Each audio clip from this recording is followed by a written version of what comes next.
කියනවා පෙට්‍රෝල් නෑ ඩීසල් නෑ කියලා. එතකොට සමහර අය අපි දන්නවා මේ අවස්ථාවේදී තමන්ට කියලාම රේස් කරගනවා අනිත් අය ගැන හිතන්නේ නැහැ. இந்த நாட்களிலே பெட்ரோல் பற்றாக்குறை என்று சொல்லுகிறோம், டீசல் பற்றாக்குறை என்று சொல்லுகிறோம். சிலரை பார்க்கிற இந்த காலத்திலே தங்களுக்கென்றே காரியங்களை சேகரித்துக் கொண்டு தங்களுக்காகவே வாழ்ந்து கொண்டிருக்கிற கூட்டத்தை பார்க்கின்றோம். යේසුස් වහන්සේ ජනතාවට බලලා කිව්වා තමුන් වාගේ තමුන්ගේ අසල්වාසියට ප්‍රේම කරපාලා. இயேசு கிறிஸ்து சொன்னார், ஜனங்களை பார்த்து உன்னை போல உன் பிறனை நேசிக்கும்படியாக அவர் அங்கே சொன்னார். ඔය එතයි කැමන ආහාරය නෑ. නමුත් අපිට තියෙන දේ තුලින් අල්ලපු ගෙදර එක්කෙනෙකුට අපිට කැම ආහාරයක් පුංචි දරුවෙකුට කැම නැති අවස්ථාවේදී කැමක් දෙනවා නම් එයයි மனுஷකමක්. ஆம், உண்மைதான். நமக்கே பற்றாக்குறை, நமக்கே ஆகாரம் இல்லை, உண்மைதான். ஆனாலும் கூட நமக்கு இருக்கிறதிலே நம்முடைய அயலானுக்கு ஒரு சிறிய குழந்தைக்கு நாங்கள் ஒரு ஆகாரத்தை கொடுப்போம் என்றால், ஒரு காரியத்தை செய்வோம் என்றால் அதுதான் மனித நேயமாயிருக்கிறது.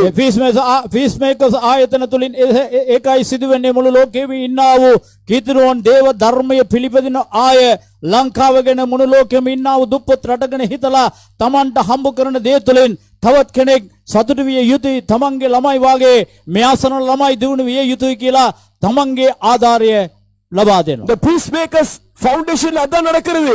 உலகளாவிய ரீதியிலே இருக்கிறதான எல்லா அநேக கிறிஸ்தவர்கள் தங்களுக்கு கிடைக்கிற வருமானத்திலே, தாங்கள் சம்பாதிக்கிற சம்பாத்தியத்திலே தங்களுடைய பிள்ளைகள் சாப்பிட்டு இருக்கிறது போலவே இன்னொரு குழந்தையும் ஏதாவது ஒரு காரியம் பெற்றுக்கொள்ள வேண்டும் என்று ஏராளமாய் தாராளமாய் கொடுப்பதன் மூலமாய் தான் இந்த ஃபவுண்டேஷன் இங்கே இயங்குகிறது. මේ රටේ තියෙන වාතාවරණය වෙනස් කරන්න පුළුවන් ඔබටත් මටත් පමණයි. இந்த தேசத்திற்கு தான் இந்த நிலைமை சூழ்நிலை மாற்றி அமைக்க முடியும், உங்களுக்கும் எங்களுக்கும் மட்டுமே. මම මේ දරුවන්ට කියා දෙන්න යහපත් මාර්ගය කුමක්ද කියලා. ஏனென்றால் இந்த பிள்ளைகளுக்கு நல்வழி என்றால் என்ன என்று உங்களுக்கும் எனக்கும் சொல்லிக் கொடுக்க முடியும். තමන්ට වාගේ අසල්වාසියට ප්‍රේම කරනව කියනව ඒ தත්ත්වය ඔබගේ දරුවන් තුළ ඇති කරනවා නම් එට දවසේදී ඔහු ජනාධිපති කෙනෙක් වෙනවා නම්, ඔහු පොලිස් කාර්යයක් වෙනවා නම්, ග්‍රාම සේවකයෙක් වෙනවා නම් ඔහු හිතනවා සමාජය ගැන. நாங்கள் பார்க்கிறோம், தன்னை போல பிறனை நேசிக்க நீங்கள் உங்களுடைய பிள்ளைகளுக்கு கற்றுக் கொடுப்பீர்கள்.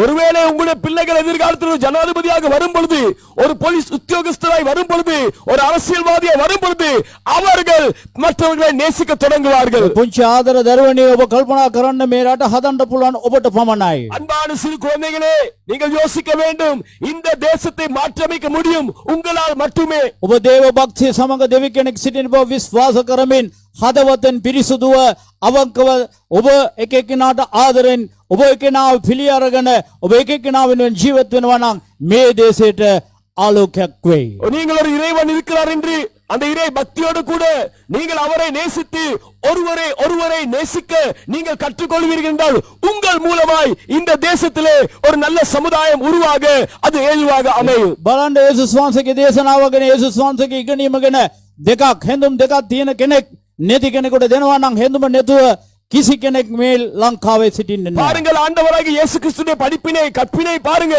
2 ஆடைகள் உள்ளவன் இல்லாதவனுக்கு ஒன்று கொடுக்க கடவன். அப்படி இலங்கை தேசத்தை செய்வோம் என்றால் யாருமே ஆடை பற்றாக்குறையோடு கூட ஒருவரும் இருக்க போவதில்லை. තමන්ට ගෙවල් 4 5ක් නෙවෙයි දෙකක් තියෙනවා නම් එකක් දෙනවා නම් ගෙවල් නැතුව කිසි කෙනෙක් ඉන්නේ නැහැ. பாருங்கள், தங்களுக்கு 4-5 வீடுகள், அப்படி அல்ல 2 வீடுகள் இருக்கிறவன் ஒருவன் இன்னொருக்கு ஒரு வீடு கொடுப்பான் என்றால் இந்த தேசத்திலே ஒரு இல்லம் இல்லாதவர்கள் யாரும் இருக்க முடியாது. අද මේ ලංකාවේ සමාජයට කියලා ගෙවල්